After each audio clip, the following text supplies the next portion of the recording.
At its peak, 1 out of every 5 washing machines sold in America carried the Maytag name, built by 4,000 workers in Newton, Iowa, a town so dependent on a single company that generations of the same families clocked in on the same assembly lines. Then Whirlpool wrote a check for $1.7 billion, and 41 days later announced it was shutting everything down. Frederick Maytag had spent 4 decades building a culture so dependable that his own repairman had nothing to fix. This is the story of how that dependability was purchased, dismantled, and discarded, and what it cost the people who believed in it. Chapter 1: The Farmhand Who Refused to Sell a Broken Machine. Before he ever built a washing machine, Frederick Maytag hauled coal, sold lumber, and learned the hardest lesson in American business from a corn husker nobody could keep running. Frederick Louis Maytag was born in 1857 in Elgin, Illinois, the son of German immigrants who spoke little English and owned less land. His parents had crossed the Atlantic with the same desperate arithmetic that drove millions of European families westward. The old country offered nothing, and America at least offered a chance. When Frederick was 10 years old, his family loaded a covered wagon and headed toward Iowa, not because anyone had promised them fortune, but because Illinois had already refused them one. The Maytags settled near the small town of Laurel in the rolling farmland of Jasper County, where the soil was dark and the winters were long, and the future was whatever you could wring from both. Frederick's formal education ended after a handful of years in a rural schoolhouse. There was no money for more, and there was work to be done. By 14, he was delivering coal for $2 a week, loading and unloading wagons in weather that cracked skin and stiffened joints. By 18, he had moved into the lumber trade, selling boards and posts to the farmers and builders of central Iowa. Neither job paid enough to build a life on. Neither taught him the lesson that would define his career. What taught him was failure. In 1893, Frederick and 3 partners pooled their modest savings to form the Parsons Band Cutter and Self-Feeder Company in Newton. The venture manufactured farm implements, threshing machine attachments, feed cutters, and a corn husking device optimistically named the Success. The name was aspirational, the machine was not. Farmers who purchased the Success quickly discovered that it jammed, stripped gears, and chewed through corn with a reliability that made the name sound like mockery. Complaints arrived faster than orders. Frederick responded the only way he knew how. He traveled from farm to farm, kneeling in dirt and manure, repairing machines that should never have left the factory floor. He tightened bolts that his own workers had left loose. He replaced parts that his own suppliers had cut corners on. He looked farmers in the eye and apologized for a product that bore his company's name and did not deserve it. The experience humiliated him. More importantly, it transformed him. Years later, when people asked why he obsessed over quality with a ferocity that sometimes bordered on the irrational, Frederick would point back to those field repairs. Selling a man a machine that did not work was not merely bad business. It was a form of theft. You took a farmer's money, gave him something broken, and forced him to lose time he could not spare. The farmer did not have another $200. He did not have another week to wait for a replacement. He needed the machine to work because his livelihood depended on it. And Frederick had failed him. That lesson settled into his bones and never left. By 1907, the company had reorganized and rebranded twice. Frederick bought out his remaining partners and took full control of the business. The firm still manufactured farm equipment, but Frederick had begun experimenting with something new. Indoor washing machines were appearing in American homes, crude wooden tub devices with hand cranks that required hours of grueling effort to operate. The machines barely worked, the manufacturers barely cared, and the market, Frederick noticed, was wide open. He saw a direct connection between the corn husker and the washing machine.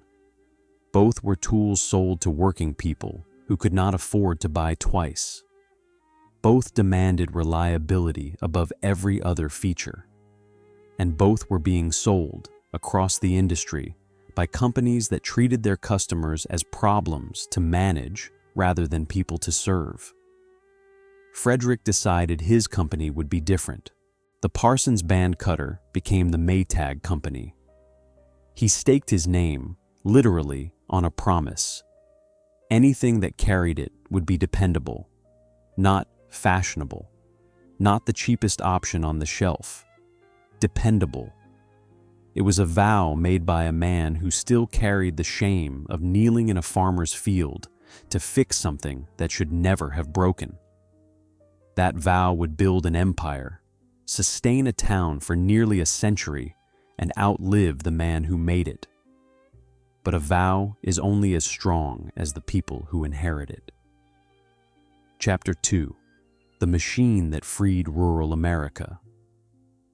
In 1915, while most of the American countryside had no electricity, Maytag bolted a gasoline engine to a washing machine and handed farm wives the first full day they had not spent scrubbing laundry in their lives. The problem was simple and enormous. By 1910, fewer than 10% of American farms had electricity. The companies selling electric washing machines in urban markets had already written off the entire rural population, roughly 60% of the nation, as unreachable. Farm women still scrubbed clothes by hand over corrugated washboards, a back-breaking task that consumed an entire day every week. Arms ached, knuckles cracked and bled, skin split from hours of immersion in lye soap and scalding water. The labor was relentless, and it was invisible, performed by women whose work was classified as domestic duty rather than recognized as the punishing physical ordeal it was. Frederick Maytag did not accept that rural America was a lost cause. He had grown up on an Iowa farm. He understood the rhythms and the constraints of agricultural life in a way that executives in New York or Chicago never would. He knew that a farmer's wife would pay for a machine that worked if somebody would take the trouble to build one she could actually use. The answer was not to wait for rural electrification. The answer was gasoline. Maytag's first washing machine, the Pastime, appeared in 1907. It was a hand-cranked wooden tub device, a meaningful improvement over the washboard, but still exhausting to operate. Sales were modest. Frederick studied the product, studied the complaints, and kept iterating. The next model was called the Hired Girl, a name that told you everything about the machine's promise.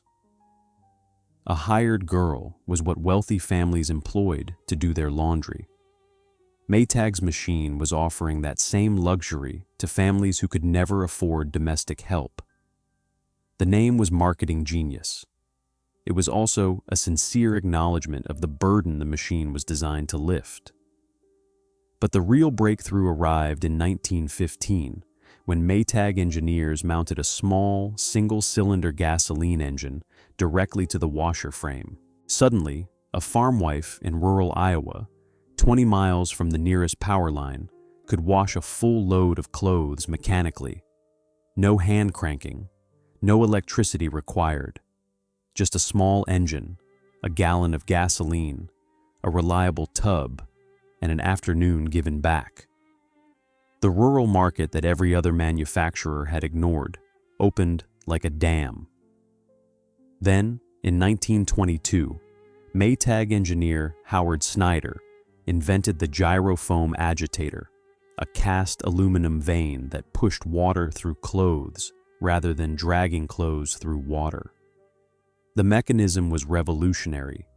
It washed faster, cleaned more thoroughly, and treated fabrics more gently than anything else available. Competitors could not match it. Frederick, now in his mid-60s, recognized the invention's importance immediately and ordered production scaled up without hesitation. The numbers that followed staggered the industry. Between 1922 and 1926, Maytag's production increased by 300%. By 1927, the company had manufactured its 1 millionth washing machine. In 1925, Maytag listed on the New York Stock Exchange, a small company from a small Iowa town, now trading alongside the titans of American industry.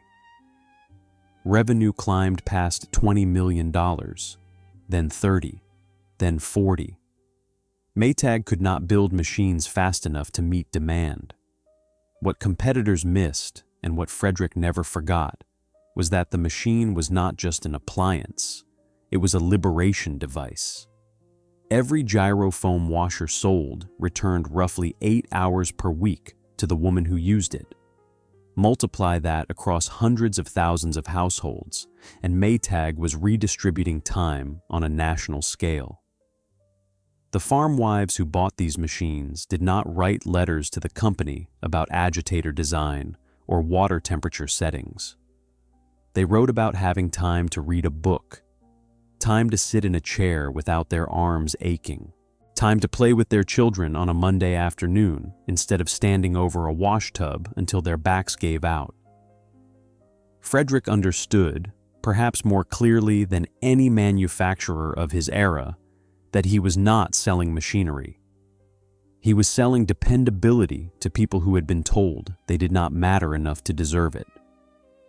The rural market that every competitor had abandoned became Maytag's fortress.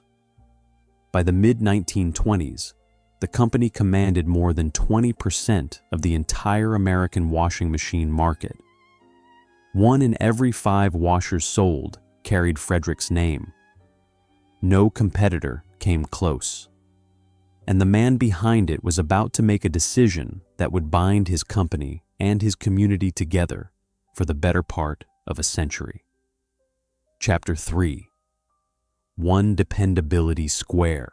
By 1924, Maytag was building 1 of every 5 washers sold in America, and the company made money straight through the Great Depression because customers who could only afford 1 machine in a lifetime chose the one they believed would never break.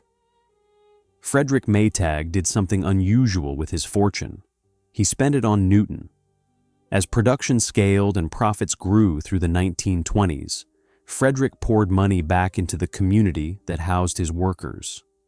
He built a public park with grounds large enough for the entire town to gather. He funded a swimming pool. He financed the construction of the Hotel Maytag, a handsome 6-story landmark in downtown Newton that gave the small Iowa city a gathering place and a source of civic pride worthy of a community several times its size. He helped workers buy homes, offering easy terms and low interest rates in an era when factory labor rarely came with such generosity. These were not charitable gestures made for publicity. They were investments in an ecosystem. Frederick understood, with an intuition that anticipated modern economic thinking by decades, that a stable workforce required a stable community. Workers who owned their homes stayed. Workers who had good schools for their children stayed. Workers who felt respected and supported gave more to their jobs. The money Frederick spent on Newton came back to the factory floor in the form of lower turnover, higher skill levels, and a loyalty that money alone could not buy. The company's headquarters address was officially changed to One Dependability Square. It was not merely a branding exercise. It was a declaration carved into the building's identity. Everything this company does, from the machines on the assembly line to the town that surrounds the factory, will be built to last. Frederick practiced vertical integration before the concept appeared in business school textbooks. Maytag made its own parts. It cast its own aluminum. It manufactured its own motors. It wound its own coils. Every component that went into a Maytag washing machine was produced under the same roof, inspected by the same workers, and held to the same standard. This approach was expensive. It required a larger factory, more skilled labor, and tighter quality control than simply buying parts from outside suppliers. But it was the reason a Maytag washer outlasted everything else on the market. When you controlled every stage of production, you controlled quality at every stage of production. And when you controlled quality, you controlled your reputation. Reputation, during the Great Depression, was survival. When the economy collapsed in 1929 and consumer spending cratered across every category, families that had been upgrading appliances every few years stopped buying entirely. The companies that sold cheap disposable machines saw their sales evaporate overnight. Why buy a machine that will break in 3 years when you cannot afford to replace it? But Maytag, the company that charged a premium because it built machines that lasted, found itself in a paradoxical position of strength. If you could only afford one washing machine for the next decade, possibly the next 2 decades, you bought the one you trusted most. You bought the Maytag. The company remained profitable through the worst economic catastrophe in American history. While competitors folded, merged, or slashed their workforces, Maytag kept its factory running and its people employed. The social contract Frederick had established, fair wages, community investment, uncompromising quality, paid its dividends precisely when they mattered most. Frederick Louis Maytag died on March 26, 1937, at the age of 79. His funeral procession stretched 5 blocks through downtown Newton. 10,000 people stood along the route in a town whose population at the time was barely 8,000. They came from surrounding farms and neighboring counties, from the factory floor and the front offices, from the stores that sold Maytag machines, and the homes where those machines washed the family's clothes. They came because Frederick had not merely built a company. He had built an economy, a community, and a covenant. The covenant was simple. We will build the best machine we can. We will pay you fairly for building it. We will invest in the town where you live. And in return, you will give us your skill, your loyalty, and your working life. For the next 7 decades, that covenant held. Maytag workers in Newton would earn wages 37% above the Iowa state average. They would receive full medical coverage, guaranteed pensions, and the kind of job stability that allowed a man to buy a house within walking distance of the plant and know he would still be making the same walk in 30 years. One dependability square was not just an address. It was a promise made by a man who kept his word, passed down through a community that believed the word would always be kept. They were wrong. But it would take 70 years for the betrayal to arrive, and when it came not from a competitor or a foreign market, but from inside the very company Frederick Maytag had built. Chapter 4. The Town That Bled. Maytag Blue. At its peak, more than 1 in 5 residents of Newton, Iowa, worked inside a factory complex the size of 7 Walmart stores, and grandfathers, fathers, and sons carried employee badges simultaneously. Newton in the 1980s was a company town in the purest American sense. The Maytag factory complex sprawled across 2 million square feet of floor space. A vast industrial organism that consumed raw steel and aluminum at one end and produced finished washing machines, dryers, and dishwashers at the other. 4,000 workers reported for 3 rotating shifts around the clock. The parking lots filled before dawn and emptied after dark. The rhythm of the entire town, its traffic patterns, its restaurant hours, its school schedules, was set by the factory's shift changes. The jobs were exceptional, not just good by small-town Iowa standards, exceptional by any standard in American manufacturing.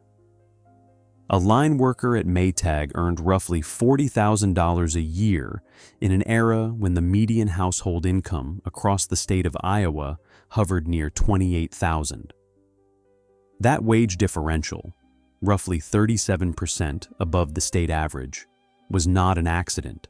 It was the direct result of a strong union contract negotiated by UAW Local 997, which represented the production workforce, and a corporate culture that still carried traces of Frederick Maytag's philosophy that workers who were treated well produced better machines. The contract guaranteed full medical coverage for employees and their families. It guaranteed a defined benefit pension, the kind that paid a fixed monthly amount in retirement based on years of service, not the vagaries of the stock market. It included paid vacation, overtime rates, and seniority protections that meant the longer you stayed, the more secure your position became. A Maytag worker who put in 25 or 30 years could retire with dignity, knowing that the company would continue to pay for his health care and send him a check every month until he died. These wages and benefits created an economic multiplier that touched every corner of Jasper County. Newton supported 30 churches, and their congregations were overwhelmingly Maytag families. Friday night football at Newton High School packed the bleachers with factory workers who had scrubbed off the day's grease, eaten a quick dinner, and driven to the field to cheer for kids who would, in many cases, follow their parents onto the same assembly lines. The downtown shops, the diners, the car dealerships, the hardware stores, the real estate offices, all of them depended on Maytag money cycling through the local economy. When the factory hummed, Newton prospered. The two were inseparable. What made Newton different from dozens of other American factory towns was the extraordinary depth of the connection between company and community. This was not a place where workers commuted from distant suburbs. Maytag families were Newton families, their roots going back generations. Mark Wycliffe's story was not unusual. His great-grandfather had worked for Maytag. His grandfather had worked for Maytag. His father had worked for Maytag. And Mark himself walked through the same factory gates, punched the same type of time clock, and built the same brand of washing machine that his family had been building for the better part of a century. They called it Bleeding Maytag Blue. The phrase was not ironic, and it was not casual. It described a genuine identity, a fusion of self and workplace that went deeper than employment. Workers did not merely hold jobs at Maytag. They belonged to Maytag.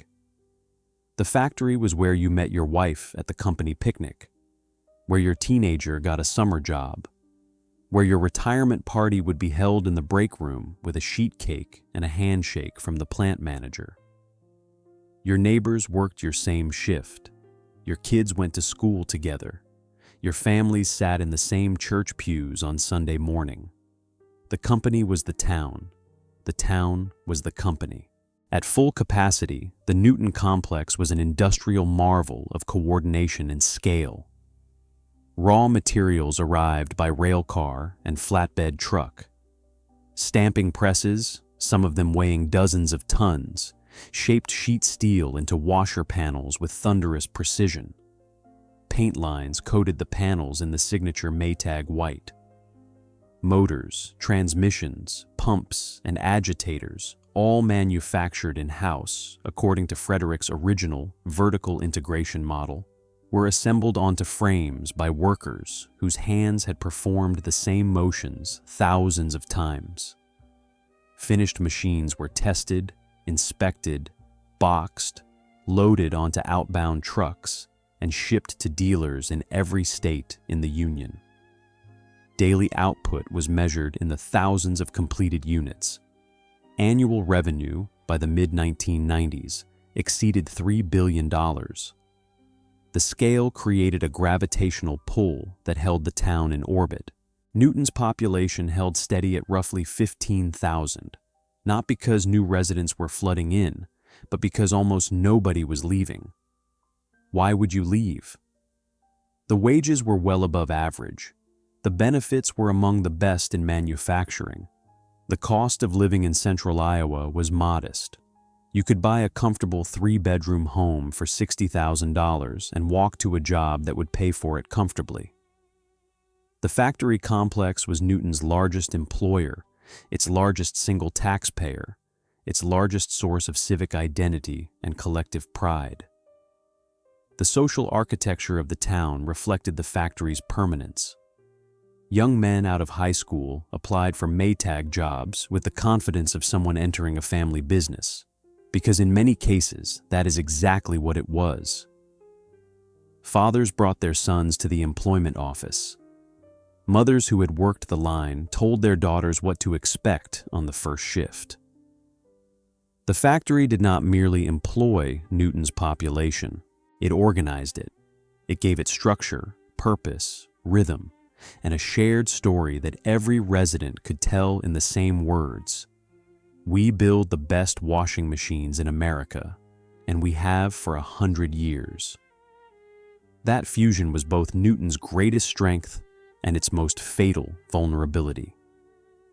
As long as Maytag prospered, Newton prospered with it. But if Maytag ever stumbled, Newton had no backup plan, no second major employer, no alternative economic engine capable of absorbing the shock. No outside company of comparable size had opened in Jasper County in decades. No entrepreneur had built anything in central Iowa that could rival the gravitational force of 4,000 unionized manufacturing jobs. The town had placed every chip it had on a single bet, and in the mid-1980s, the executives making decisions in the corner offices at One Dependability Square began a series of moves that would test that bet to destruction. Chapter 5. The Loneliest Guy in Town. For 40 years, the most famous employee of the most dependable appliance company in America was a fictional repairman with absolutely nothing to do. In 1967, the Leo Burnett Advertising Agency created a character for Maytag so perfectly calibrated to the brand's identity that he became, over the next 4 decades, virtually inseparable from it. The Maytag repairman sat alone in his workshop, tools laid out neatly on the bench, telephone within arm's reach, waiting for a service call that never came. His uniform was spotless, pressed and creased, because he never needed to crawl behind a machine. His hands were always clean because there was nothing to fix. The joke was elegant, almost musical in its simplicity. Maytag built machines so well that the company's own repairman was the loneliest man in town. Jesse White originated the role in 1967 and played it for 21 consecutive years, becoming one of the most recognized faces in American commercial television. White brought a gentle, hangdog melancholy to the character that resonated with viewers. He was not angry about having nothing to do. He was bored. He was lonely. He was paradoxically the victim of his own company's excellence. When White eventually left the role in 1988, his departure was not voluntary. Despite 21 years of faithfully embodying the brand, despite having become so synonymous with Maytag that audiences could not picture the company without his face, White was replaced in a decision that the company described as a creative refresh. The man who had given 2 decades to the part learned that even the most dependable service could be discarded when someone newer became available. Maytag held a nationwide casting call for the replacement. 2,000 hopefuls auditioned. The company chose Gordon Jump, the genial character actor best known as Arthur Carlson, the bumbling station manager on the television sitcom WKRP in Cincinnati. Jump brought a rumpled warmth to the role and filmed 77 commercials over the next 14 years, cementing the character in a second generation of American consciousness. Later versions of the campaign added a basset hound named Newton, droopy-eyed and perpetually bored, serving as the repairman's sole companion in his eternal idleness. The dog's name was no accident. It tied the fictional world of the advertisement directly to the real town where the real machines were built by real workers who took the quality promise personally. The campaign was brilliant advertising. It was also something more rare, a truthful advertising campaign. Harvard Business School professor Nancy Cohen, who studied Maytag as a case study in brand loyalty, observed that very few companies in American commercial history had achieved such a direct and durable emotional connection between a product and a promise. Other appliance brands sold features, more cycles, larger capacity, lower energy consumption. Maytag sold the absence of worry. The lonely repairman did not demonstrate what a Maytag could do. He demonstrated what a Maytag would never require you to do.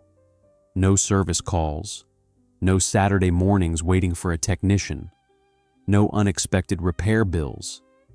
Just a machine that worked silently and indefinitely while the repairman sat in his shop and waited for nothing. The financial results reflected the campaign's power. By 1996, Maytag Corporation reported revenues of $3 billion and net income of $162 million. The Maytag brand, specifically, commanded premium pricing that competitors could not approach. A Maytag washing machine cost meaningfully more than a comparable Kenmore, Whirlpool, or GE model.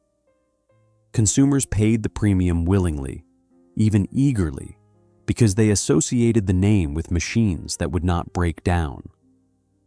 The lonely repairman was the reason they believed it, and the Newton factory, with its 4,000 workers and its tradition of vertical integration and its decades of accumulated quality expertise, was the reason the belief was justified.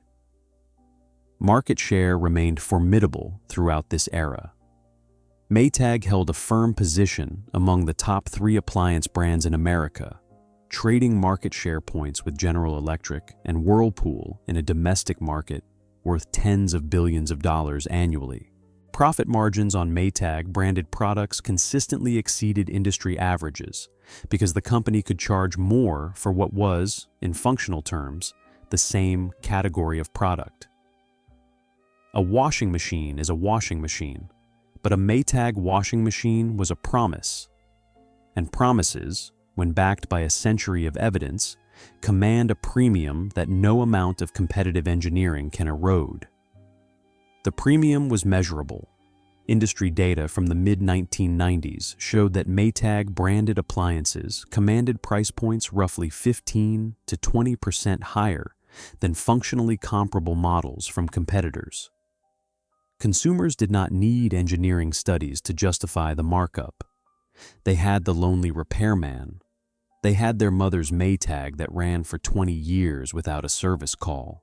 They had a brand narrative so deeply embedded in American domestic life that choosing a different washing machine felt less like a rational economic decision and more like a small betrayal of common sense.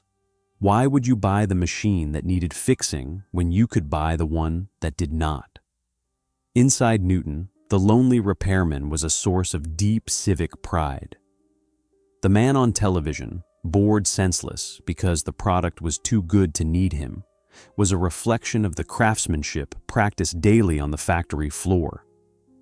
Every worker who tightened a bolt to spec, tested a motor before it left the bench, or rejected a panel that did not meet the standard was contributing directly to the reason that fictional telephone never rang. The repairman was their mascot. His loneliness was their trophy. When Gordon Jump appeared on screen in his spotless uniform, leaning against his toolbox with nothing to do, the workers of Newton could point at the television and say, "That is us. We did that. Our work is so good that even our fictional repairman has nothing to repair." But the lonely repairman was also, in ways that no one at Maytag could see in the 1990s, a mask. Behind the image of flawless dependability, behind the premium margins and the brand loyalty and the Gordon Jump commercials, decisions were already underway in the executive suites at One Dependability Square that would crack the foundation of everything the character represented. The conversation among senior leadership had shifted, quietly but decisively, from how to build the best machine to how to build the biggest company. The distinction between those two ambitions would prove fatal. Chapter 6: The Empire That Ate Itself. The decision that killed Maytag was not made by a competitor, but by Maytag's own chairman, who looked at a profitable, focused company and decided it was not big enough. Daniel Crum became Maytag's chairman and chief executive in the mid-1980s, and he arrived with a strategic vision that had nothing to do with the quality of washing machines. Crum looked at a company that dominated its niche, earned healthy margins on premium products, employed a loyal and skilled workforce, and held one of the most trusted brand names in American consumer goods. What he saw was a problem. The problem, in his analysis, was size. Maytag was profitable, but relatively small. Wall Street wanted revenue growth, and revenue growth meant expansion. Crum intended to deliver the growth that analysts demanded, even if delivering it meant abandoning the discipline that Frederick Maytag had embedded in the company's culture. The acquisition spree began in 1986 with the purchase of Magic Chef for $740 million. Magic Chef brought with it a portfolio of lower-tier appliance brands including Admiral, Norge, and Hardwick. The strategic logic was portfolio diversification. Maytag would continue to own the premium segment while Magic Chef brands covered the mass market, capturing consumers at every price point. The execution was far messier than the strategy slides suggested. Integrating discount brands into a company that had spent a century defining itself through premium quality created cultural whiplash on the factory floor. Workers who had built their identities around producing the best machines in America were now sharing management attention and corporate resources with products designed primarily to hit a lower price point. 2 years later, in 1988, Crum doubled down. Maytag acquired Chicago Pacific Corporation for $960 million, a deal whose prize asset was Hoover, the vacuum cleaner and floor care company with significant operations in Europe. Crum believed that international expansion would transform Maytag from a domestic appliance company into a global one, and Hoover's European distribution network was the vehicle. The logic sounded impressive in boardroom presentations. The reality was a disaster. The debt was staggering. Maytag's long-term obligations rocketed to approximately $800 million. A company that Frederick Maytag had built on the bedrock of fiscal discipline, a company that had survived the Great Depression by avoiding leverage and focusing on quality, was now leveraged to the teeth. Interest payments consumed cash that could have funded research, maintained quality systems, or rewarded the workforce. Hoover's European operations became the nightmare that would not end. In 1992, Hoover's UK division launched a consumer promotion offering free airline tickets to anyone who purchased a Hoover product worth £100 or more. The offer was wildly, almost comically, mispriced. The value of the airline tickets far exceeded the cost of the products. British consumers rushed into stores to buy the cheapest Hoover vacuum they could find, not because they needed a vacuum cleaner, but because the round-trip flights to Europe or America were worth several times what they were paying. 300,000 consumers claimed the offer. Hoover could not honor the commitments. The resulting fiasco cost Maytag approximately $50 million in direct payouts and settlements, generated months of withering media coverage across Britain, and destroyed Hoover's credibility in the UK market. 3 senior Hoover UK executives were terminated. The broader European picture was equally bleak. Hoover's continental operations lost money consistently. Before Maytag finally divested Hoover Europe in 1999, the division had accumulated losses of approximately $163 million. Every dollar that disappeared into the European money pit was a dollar that could have been invested in the Newton factory, in product development, in the quality control infrastructure that justified Maytag's premium pricing. Instead, the money evaporated in service of Crumb's ambition to build a company that looked impressive on a Wall Street presentation, but had lost sight of what made it valuable in the first place. And then came Neptune. The Neptune front-loading washer, launched in 1997, was meant to be Maytag's technological future. Front-loading machines were the industry's emerging wave. They used less water, consumed less energy, and promised superior cleaning performance compared to traditional top loaders. Maytag invested heavily in Neptune's development and marketed it aggressively as the next-generation premium machine, the product that would carry the Maytag name into the 21st century with the same authority it had carried through the 20th. Instead, Neptune carried the Maytag name into a courtroom. Neptune washers developed a catastrophic mold and mildew problem. The rubber door gasket on front-loading models trapped moisture after each wash cycle, creating a warm, damp environment that bred mold colonies producing foul, persistent odors.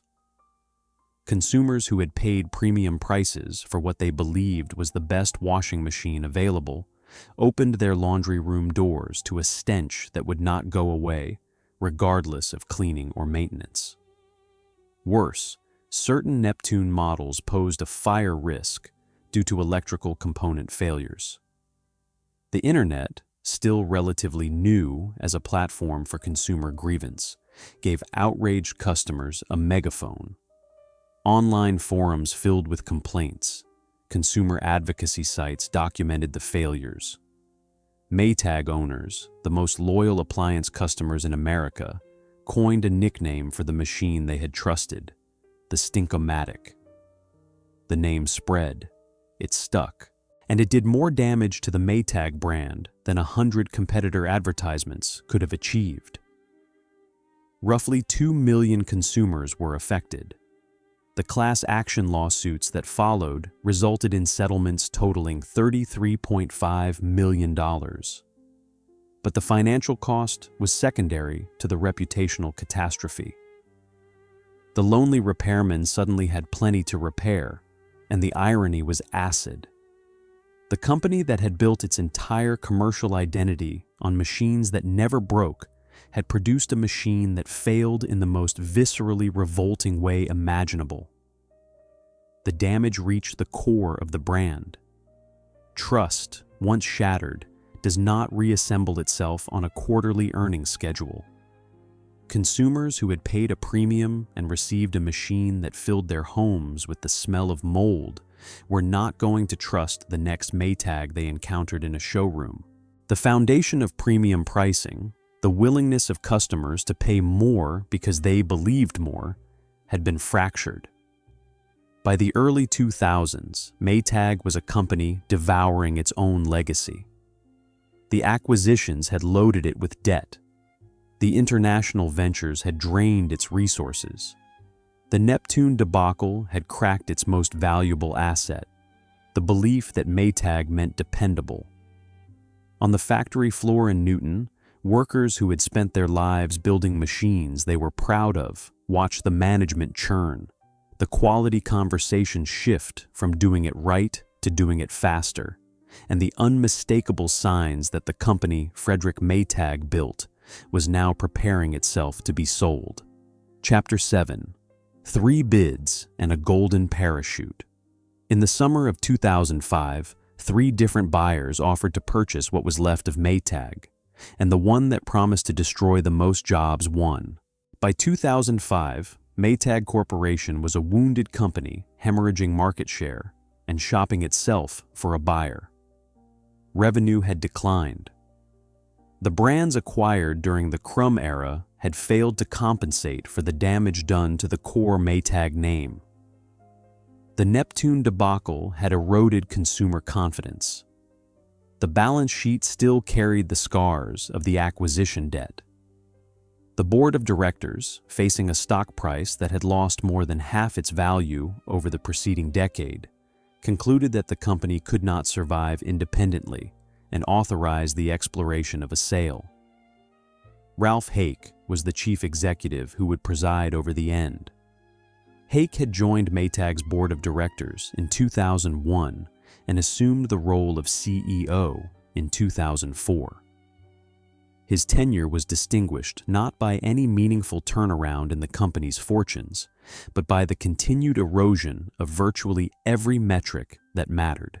Under Hake's leadership, Maytag's total market capitalization declined by an estimated $1.6 billion. The workers in Newton, who tracked these things with the anxious attention of people whose mortgages depended on the stock price, had a word for executives like Hake.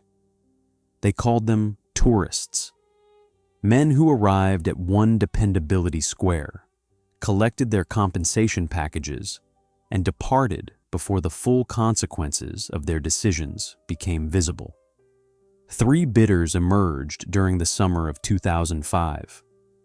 The first offer came from Ripplewood Holdings, a New York-based private equity firm that proposed acquiring Maytag for approximately $1.13 billion. The bid was the lowest of the 3, but private equity buyers typically sought to restructure struggling companies and resell them at a profit, a model that might have preserved at least some of the Newton operations during a transitional period.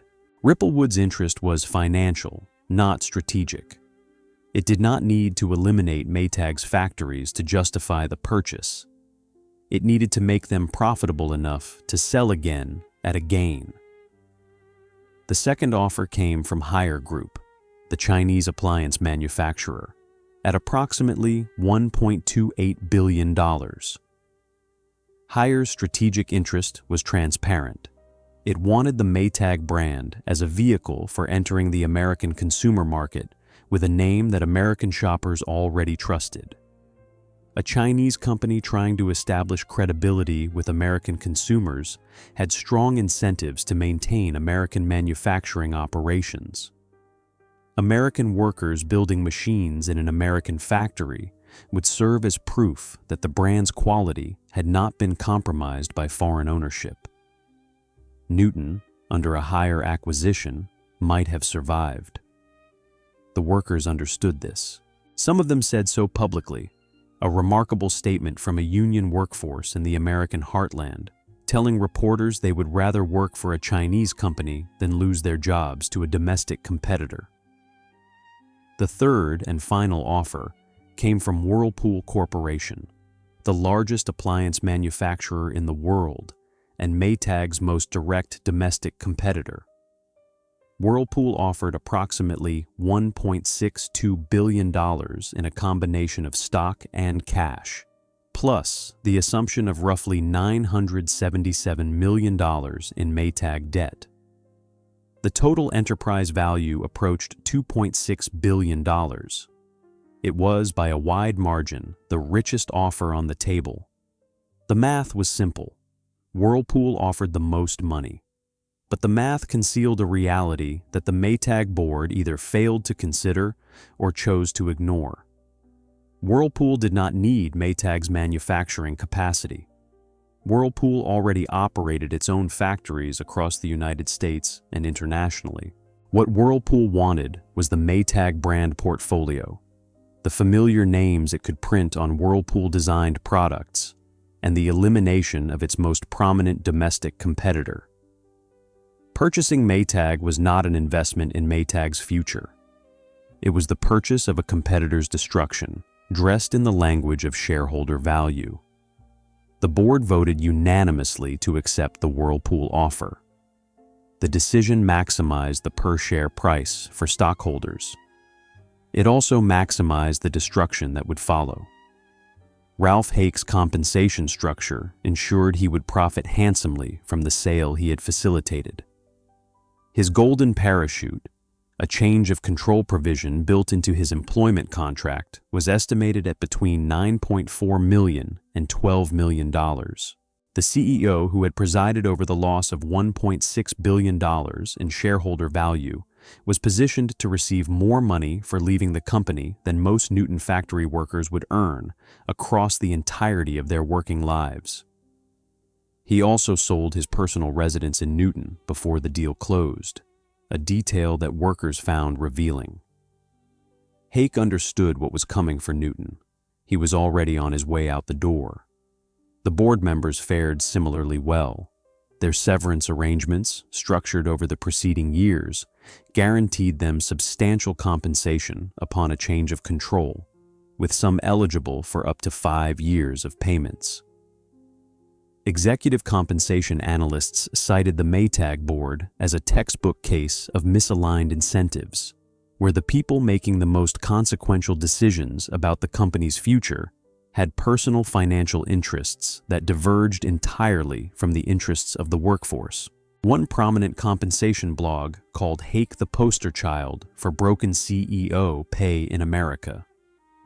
On the conference call announcing his departure, Hake told the assembled 900 executives that he had many things he still wanted to pursue in life.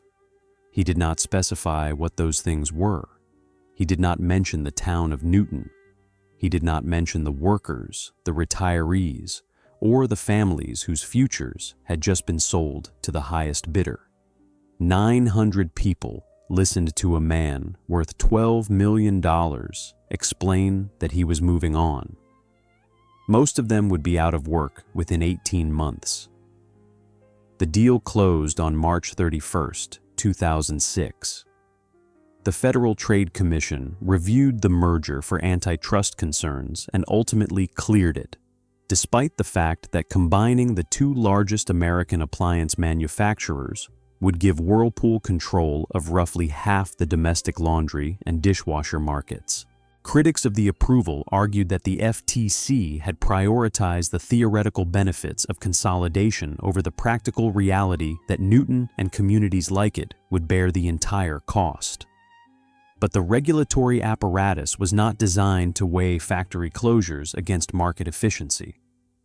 The forms did not have a line for the number of families who would lose their livelihoods.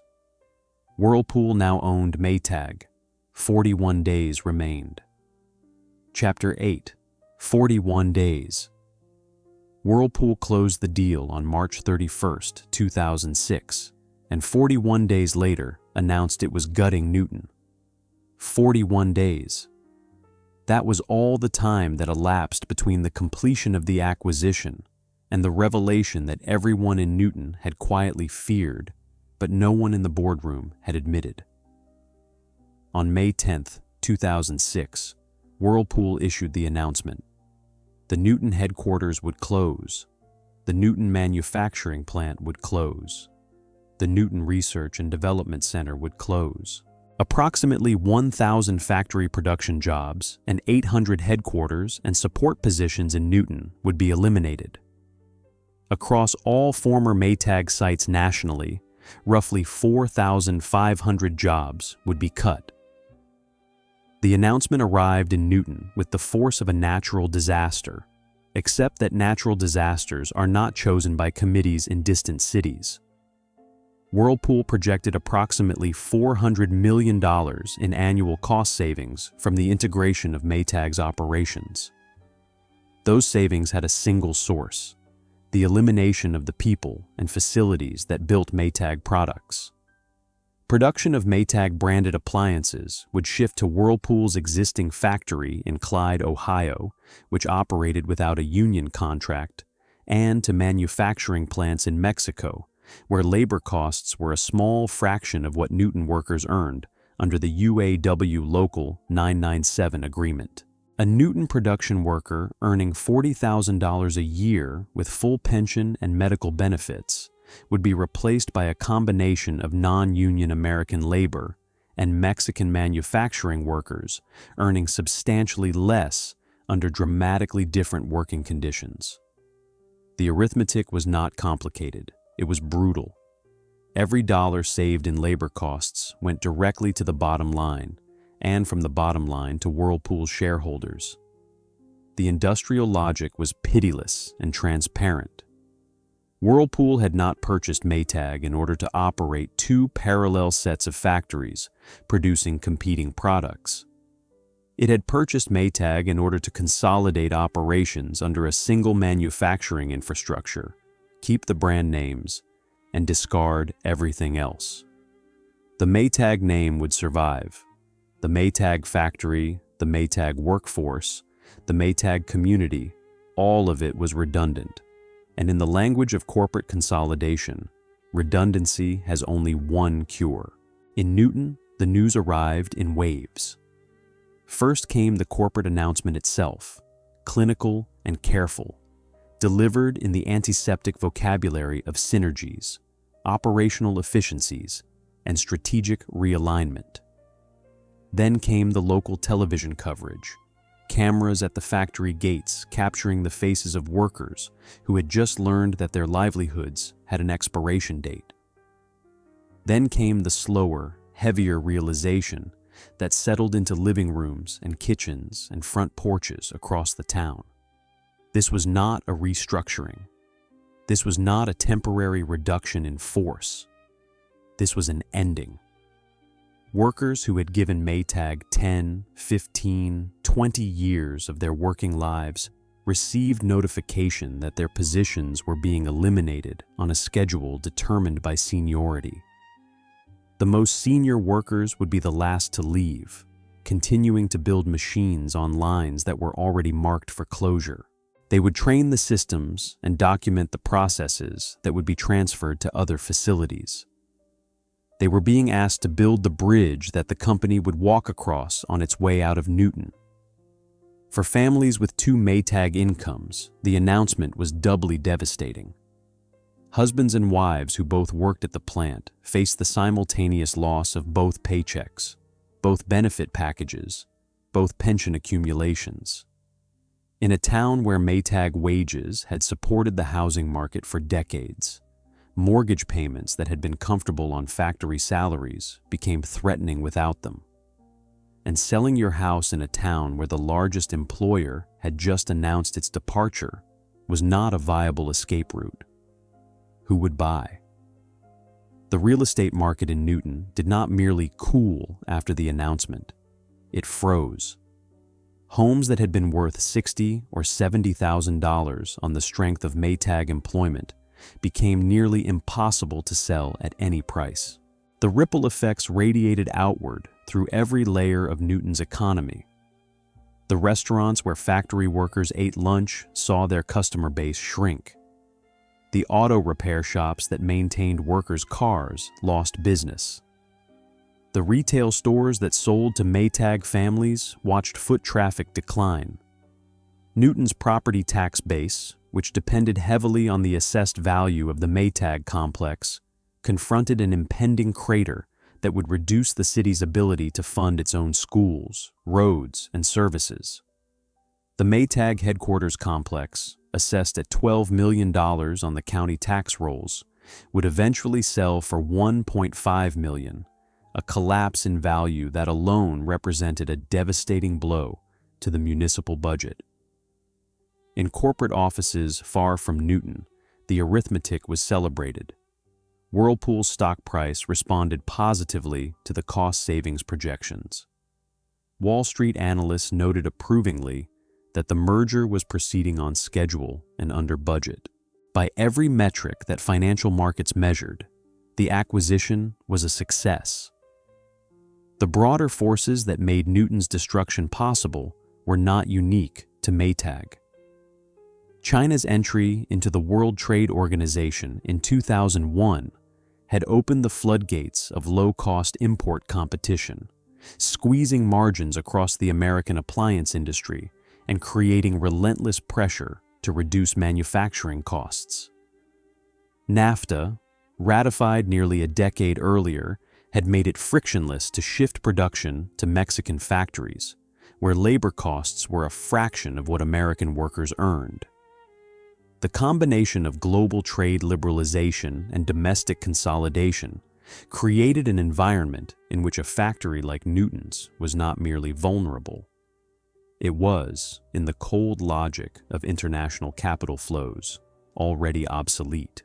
The workers who built Maytag washers at $40,000 a year were competing against workers in Monterrey and Guangzhou who would do functionally similar work for a fraction of the cost.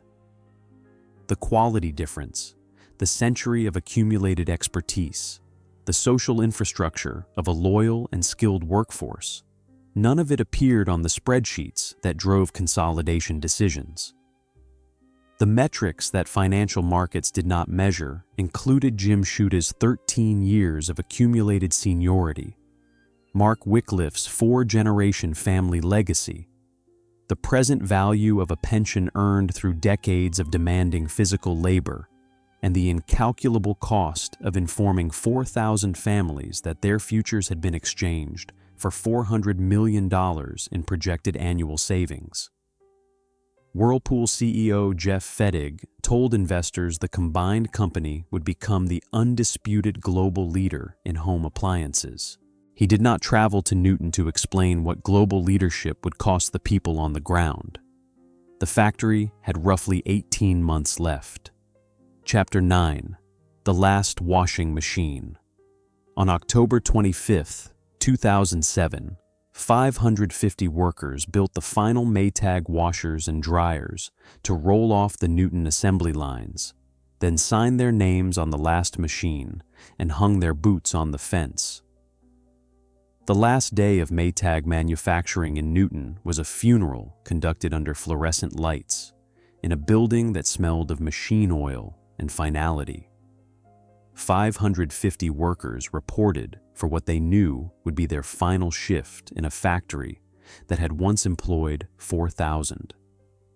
They arrived the way they always had, through the same parking lot, through the same security entrance, past the same time clock.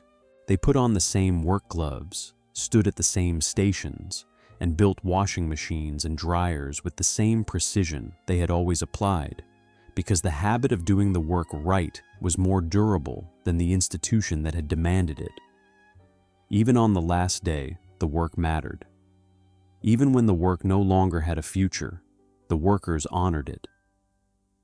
When the final unit came off the assembly line, the workers gathered around it. They signed their names in marker on the white enamel surface of the last Maytag machine built in Newton, Iowa. It was not a celebration. It was an inscription, a record that specific human beings had been here, had done this, had given years of their lives to building something they believed in. Then they carried their personal belongings, their lunch boxes and family photographs and coffee mugs, out of the building for the last time.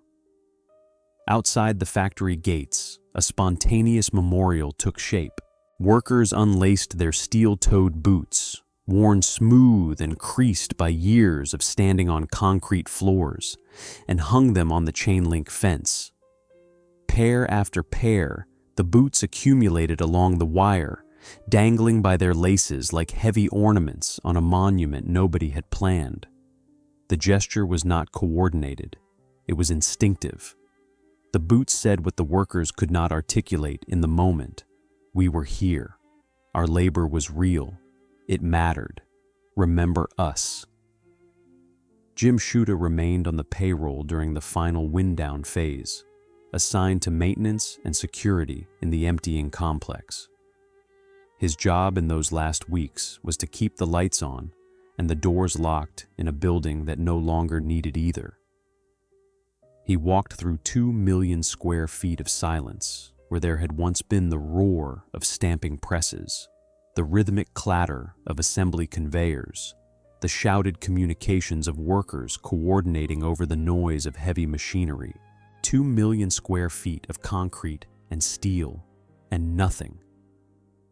Shuta's pension situation was bleak. 13 years of service was not enough to vest fully under the terms governing the closure and transition. The calculations that might have seemed abstract during working years, the formulas that determined how many years of labor equaled how many dollars of retirement income, now landed with concrete force. Shuta would likely work for the rest of his physically able life. The man who had helped build machines designed to last for decades could not count on his own employment lasting long enough to provide for his old age. Mark Wycliffe confronted a similar arithmetic with an additional layer of bitter irony. He fell 3.5 years short of qualifying for his full pension. 4 generations of his family had walked through the Maytag factory gates.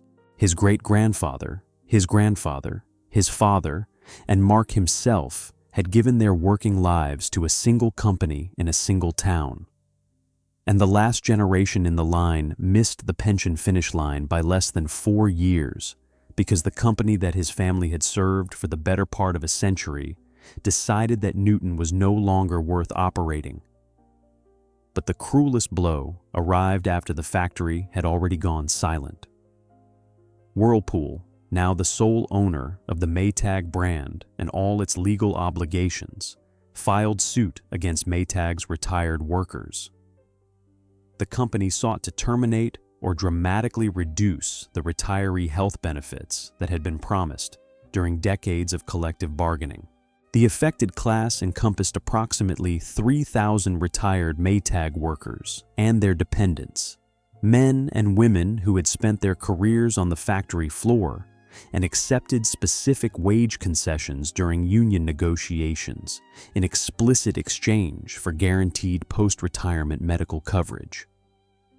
The deal had been clear: take less money now, and the company will take care of your health care when you are too old to work. They kept their end. They took lower wages. They worked the shifts. They built the machines. Todd Hackathorn was among the retirees targeted by the lawsuit. Hackathorn's history with Maytag was written on his body. He had suffered 3 heart attacks while working on the factory floor. 3 separate cardiac events in the building where he earned his living. 3 times the paramedics came, and 3 times Hackathorn returned to work because the job was all he had, and the benefits were what kept him alive. After the benefit reductions took effect, Hackathorn's annual out-of-pocket medical expenses in a single year exceeded the total annual wages his father had earned at the same factory back in 1958. The man who had nearly died 3 times building the brand was now paying his own way because the company that bore Frederick Maytag's name decided that its promises to retirees were optional. The lawsuit reached federal court. Judge Robert Gritzner of the Southern District of Iowa ruled in favor of Whirlpool. In his written opinion, Judge Gritzner included a phrase that would be quoted for years afterward. He described himself as not unsympathetic to the plight of the retired workers. The language was lawyerly and precise. It acknowledged the human dimension of what had happened while simultaneously confirming that the legal framework offered the retirees no protection. Their decades of labor, their contractual concessions, their entirely reasonable expectation that a promise made during bargaining would be honored after retirement. None of it weighed enough to overcome the legal interpretation that retiree benefits could be modified or terminated by a successor employer. The ruling was consistent with a national trend. Across the industrial Midwest and beyond, federal courts were systematically weakening the protections available to retired manufacturing workers. The Eighth Circuit Court of Appeals had developed a body of case law that made it extraordinarily difficult for retirees to enforce benefit promises made during collective bargaining agreements. The legal doctrine allowed companies to benefit from decades of labor performed under those promises, and then revoke the promises once the labor was complete and the workers were too old to bargain again. The boots still hung on the fence. The machines were gone. The jobs were gone. And now the benefits were gone too. The legal system had delivered its verdict. Dependability was a one-way obligation. The workers had been dependable to the company for decades. The company owed them nothing in return. Chapter 10.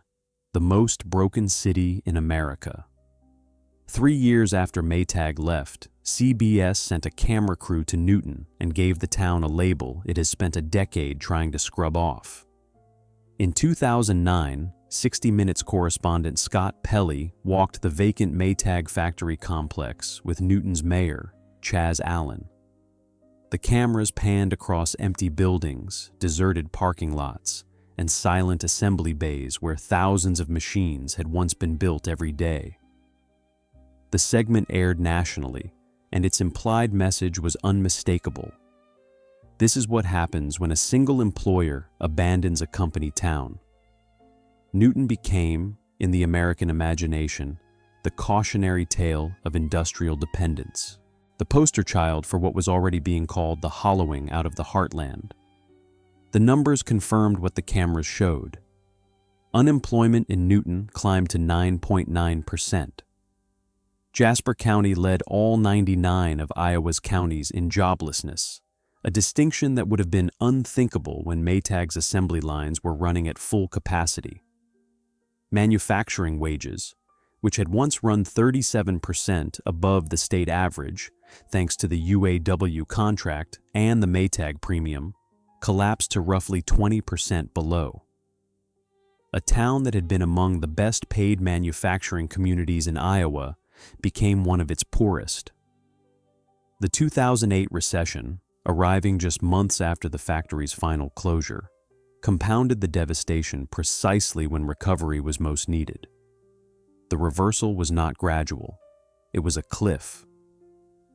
Mayor Chaz Allen represented Newton during the worst of the transition, serving in a role that paid $4,000 a year. Allen was not a career politician. He was a working man who had taken on the responsibility of leading a town through an economic catastrophe that would have tested a city with 50 times Newton's resources. Then Allen himself was laid off from his job at Windstream, the telecommunications company. The mayor of Newton, fighting to attract new employers and rebuild his town's economy, was himself a casualty of the broader employment crisis sweeping through central Iowa. David McNear, a small business owner in Newton, faced the cascading consequences that ripple outward from every major plant closure. As the local economy contracted, his revenue fell. The evening before he laid off his first employee, McNear stayed up through the night in prayer. The worker he was about to let go had a family. That family patronized Newton's grocery stores, gas stations, and restaurants. Each lost job in a town this size sends tremors through every other household, every other business, every other family. The social infrastructure frayed in ways that statistics could not fully capture. Churches that had been full on Sunday mornings saw attendance thin as families relocated or withdrew into the isolation that accompanies economic dislocation. Friday night football still drew crowds, but the bleachers were noticeably emptier. Downtown shops that had served Maytag families for generations closed their doors. The Hotel Maytag, the landmark Frederick had built a century earlier, remained standing, a stone and brick reminder of an era when the factory owner considered the well-being of the town to be his personal responsibility. Newton did not die. That fact deserves emphasis. The people who stayed did not surrender. They organized job fairs and retraining programs. They lobbied state and federal officials for economic development assistance. They competed for every available grant and subsidy. They fought for their town with a stubbornness that Frederick Maytag would have recognized. But the arithmetic was merciless. 4,000 jobs paying above average wages with full benefits and pension guarantees cannot be replaced by any achievable combination of small businesses, service sector positions, and government programs. Not quickly, not fully, perhaps not in a single generation. The label CBS gave Newton was unfair in one critical respect. It implied that Newton was broken because of something Newton had done wrong. Newton had done nothing wrong. Newton had worked hard, educated its children, maintained its civic institutions, and trusted that the company at its center would honor the covenant established by its founder a century before. The breaking was done to Newton, not by it, and the people who did it were already spending their severance. Chapters 11. The Wind That Does Not Pay the Same. Exercise. Newton bet its future on wind energy and won just enough new jobs to prove that what was lost could never be fully replaced. In the years after Maytag's departure, Newton's economic development team pursued every lead, every prospect, and every company that might consider establishing operations in a small central Iowa city with abundant empty factory space and a desperate skilled workforce willing to learn new trades. The wind energy industry, expanding rapidly through the late 2000s thanks to federal production tax credits and mounting demand for renewable power generation, became the town's primary recruitment target. Iowa's geography helped. The Great Plains winds that swept across the state made it one of the nation's leading markets for wind farm development. And the turbine components had to be manufactured somewhere. TPI Composites, a global manufacturer of wind turbine blades, moved into a portion of the former Maytag factory complex and began hiring Newton workers to build the enormous fiberglass blades that power utility-scale wind turbines. At its peak employment in Newton, TPI had over 1,000 workers on its payroll, making it the single largest source of new manufacturing jobs the town had attracted since the Maytag closure. City officials celebrated. Workers who had been unemployed or underemployed for years were grateful to be building things again, working with their hands, earning a paycheck in a factory. But the jobs were not Maytag jobs. They were not close. TPI's wages were substantially lower than what the Maytag line had paid. A worker building wind turbine blades might earn $25,000 to $30,000 annually, compared to the $40,000 or more that a Maytag production worker had earned. The benefits were thinner: no defined benefit pension, reduced health coverage, less job security. The union protections that UAW Local 997 had negotiated over decades were absent. The multi-generational stability that had defined Newton's relationship with Maytag, the assumption that your children and grandchildren would follow you through the factory gates, was replaced by the month-to-month uncertainty of a company in a young and volatile industry. Then TPI suspended operations in Newton. Demand shifts in the wind energy sector, driven by fluctuations in federal energy policy, changes in global supply chains, and competitive pressure from overseas blade manufacturers, forced the company to halt production. Workers who had left other positions to join TPI, who had retrained and relocated and committed to a new career in renewable energy manufacturing, found themselves unemployed again. The pattern that Maytag's closure had initiated, finding work, building hope, losing the work, starting over, continued with grinding repetitiveness. TPI eventually restarted Newton operations, buoyed by new contracts with GE Renewable Energy and critically supported by the passage of the Inflation Reduction Act in 2022, which directed billions of federal dollars into domestic clean energy manufacturing and created powerful incentives for companies to produce turbine components on American soil. Trinity Structural Towers, another wind energy manufacturer, leased additional space in the old Maytag complex. The factory buildings that Frederick Maytag had built to house washing machine production now sheltered the construction of steel towers and fiberglass blades for a different century's energy infrastructure. The jobs returned, tentatively, but the vulnerability was constant and structural. Wind energy manufacturing in Newton depended on federal policy in a way that Maytag's washing machine business never had. A change of presidential administration, a shift in congressional subsidy priorities, a trade dispute affecting imported raw materials, an alteration in renewable energy tax credits. Any of these developments, none of them controllable by Newton or its workers, could shut down the new employers with the same decisiveness that Whirlpool had demonstrated. The workers understood this. They had earned their education in corporate impermanence the hardest way possible. The national pattern was grimly consistent. Across the industrial Midwest, in Ohio and Michigan and Indiana and Wisconsin, towns that lost legacy manufacturers to consolidation, offshoring, or bankruptcy pinned their economic recovery hopes on green energy, advanced manufacturing, logistics, warehousing, and data centers. Some communities achieved partial recovery. None achieved full replacement. The new economy pays less per hour, promises fewer benefits, provides weaker job protections, and offers a fundamentally different relationship between employer and community. Where Maytag had been a covenant, a mutual commitment sustained across generations, the new employers were transactions. Contracts that could be renegotiated, relocated, or terminated when the spreadsheet demanded it. Newton's population held roughly steady at approximately 15,760.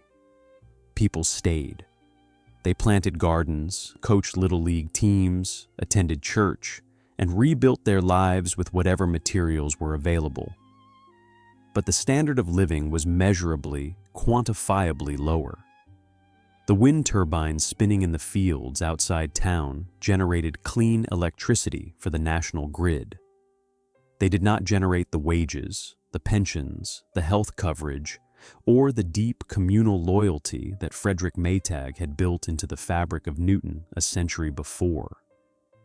Newton survived, but survival and prosperity are fundamentally different conditions, and the people who lived through the transition understood the distinction in their bones and their bank accounts. Chapter 12. The address that no longer exists. One dependability square is no longer a functioning address, but the question Frederick Maytag answered when he built houses for his workers and sold them on easy terms has never been more urgent. The Maytag brand still exists. You can walk into any appliance showroom in America and find it, printed in clean blue letters on the face of washing machines, dryers, and dishwashers. The lonely repairman still appears in television advertisements, leaning patiently against his toolbox, waiting for a service call that never arrives. The image of dependability endures, carefully maintained by the marketing department at Whirlpool Corporation's headquarters in Benton Harbor, Michigan, 15 hours by car from the town where the machines were once actually built. But the products that carry the Maytag name are no longer built in Newton, Iowa. They are designed by Whirlpool engineers, manufactured in Whirlpool factories and contract assembly plants in Mexico and across the globe, and sold under a brand name that trades on a reservoir of trust it no longer fills. The dependability that Frederick Maytag embedded in his company was never a marketing slogan. It was a factory full of workers who cared about what they built because the company cared about them. Strip away the workers, close the factory, outsource the production, and what remains is a ghost, an echo of a promise. Frederick Louis Maytag lies in Newton Union Cemetery, a short drive from the factory complex he built and the town he invested in. The dairy farm his family established still operates, producing the Maytag blue cheese that carries his name into a market far removed from industrial manufacturing. The Maytag Bowl, the outdoor amphitheater in the park he funded, still hosts summer concerts on warm Iowa evenings. The Hotel Maytag still stands in the downtown grid, a 6-story monument to a time when a factory owner believed his obligations extended beyond the quarterly earnings report. The people Frederick left behind have not fared as well as his memory. Jim Shuda will probably never retire. 13 years on the Maytag production line gave him skills, physical wear, and a profound sense of purpose. But it did not give him enough credited service to vest in a pension that no longer exists in its original form. Mark Wycliffe fell 3.5 years short of qualifying for his full pension benefit. 4 generations of his family passed through those factory gates. The 5th generation will not. Todd Hackathorn pays his own medical bills. 3 heart attacks suffered on the job. A body permanently damaged by the physical demands of the labor that built the brand. And a federal court ruling confirming that the healthcare promises made to him during his working years could be legally revoked after his working years were over. Frederick Maytag was betrayed by the successors who abandoned his discipline. Daniel Crumb's relentless acquisition campaign loaded the company with debt it could not service, chasing scale at the expense of the quality that justified its premium position. The Hoover adventure incinerated $163 million in a foreign market Maytag had no business entering. The Neptune disaster proved that when you sacrifice the obsession with quality for the obsession with growth, the market will punish you with a severity no balance sheet can absorb. The workers were betrayed by executives who profited from failure. Ralph Hake watched $1.6 billion in shareholder value evaporate under his stewardship and collected between $9 and $12 million for the privilege of walking away. The board of directors who approved the Whirlpool sale secured their own severance packages before securing anyone else's future. The retirees were betrayed by a legal system that declared their decades of sacrifice meaningless. They had bargained in good faith. They had traded higher wages today for guaranteed benefits tomorrow. And when tomorrow arrived, the courts told them the deal was unenforceable. And Newton was betrayed by an economic system that values a brand name at $1.7 billion and the 4,000 people who built that name at 0. Every worker who punched a clock for 30 years and believed the pension would be there when they stopped. Every family that bought a house 3 blocks from the plant because the commute was short and the future was certain. Every child who grew up hearing the factory whistle at shift change and assumed, with the complete faith of the young, that it would sound forever. Every retiree who accepted smaller paychecks during their working years because the company stood across the bargaining table and promised, in writing and in spirit, to take care of them when the working years were done. They kept their end of the deal, every single one of them. The machines were dependable, the people were dependable, the company was not.